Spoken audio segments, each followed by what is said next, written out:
Hi, I'm Dave Bippy Boyer, Rochester, New York. I'm a cartoonist, caricature artist, but also a degreed engineer from an RIT graduate. I want to talk a little bit about minimizing the spread of the coronavirus.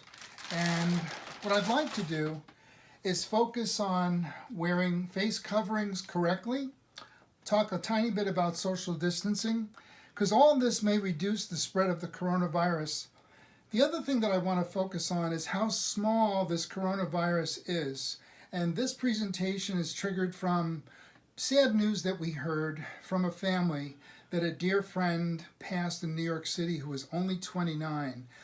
Many people have died from this, and that's what makes this a very serious matter. So, the thing that people don't understand is how small this coronavirus is. When you see the news at night, you usually see this model from the CDC website, and it looks big and it's pretty and it's behind the newscasters, it's huge. The virus is the exact opposite. It's nano tiny, it's nanoscopic, and it's so small, it's smaller than light.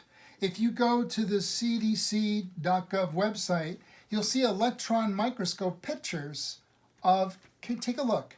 You'll see electron microscope pictures of the virus because an optical telescope can't do it. So again, it's so small, we can't see it. It's about 60 to 120 nanometers in diameter. What is a nanometer?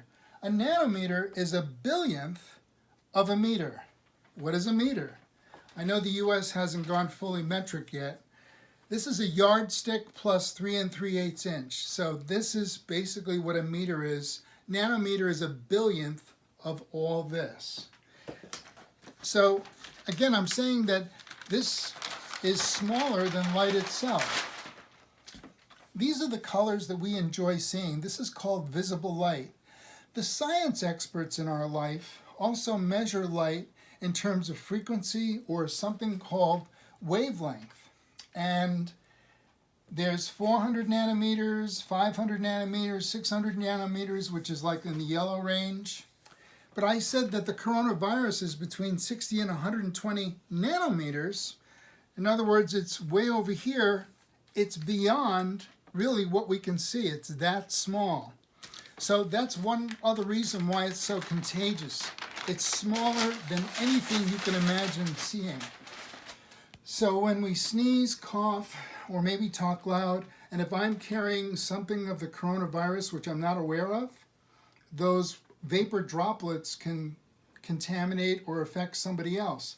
So that's why the face covering has to cover the mouth and the nose so that these water droplets, maybe the coronavirus is hitchhiking on these water droplets, these vapor droplets. With a face covering properly worn, much of it really won't get through. And whatever does come through, then the 6-foot thing starts kicking in, and that's what then dissipates, and the distance, the social distancing really helps protect us. So I am going to end with a demo in terms of how easy it is to make a face covering. And this was taught by Dr. Jerome Adams, MD. He's the US Surgeon General, and he gives a demo on the cdc.gov website. He does a great job. Our physician, I want to give a salute to our physician teams. He suggested that I add something about washing hands. He's so right, because washing our hands is our biggest tool to really helping to fight the spread of this virus. So we first have to decide to do the best job we can, and take your time. I've been told by researchers that gel soap is preferred because it stays on the hands a little bit longer, and that soapy material can actually break down the skin of the coronavirus.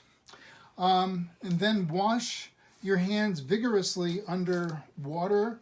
And what I've learned to do is kind of go like this and just wash your hands very vigorously under water and take at least 20 seconds. Researchers found out that some people don't even take as much as 6 seconds. So at least 20 seconds is recommended by cdc.gov. Matter of fact, they want to show how to wash your hands so carefully. There's a researcher that used something called glow germ, and they put it on their hands before, asked people to wash it, and then they looked for places that missed some spots. So they used black light, and it showed that some people miss where the nails are, crevices in the hand. The back of the hand gets missed a lot. Under jewelry gets missed a lot. And gee, I did kind of a bad job. I missed some areas under my watch. Well, you know, practice makes perfect. I'm going to have to work on that. So let me finish with a demo taught by Dr. Jerome Adams. So our Surgeon General just used a common cloth. He folded it like this, like this, like this. He used 2 rubber bands, one over here,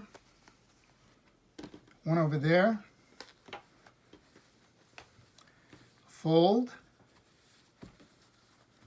another fold.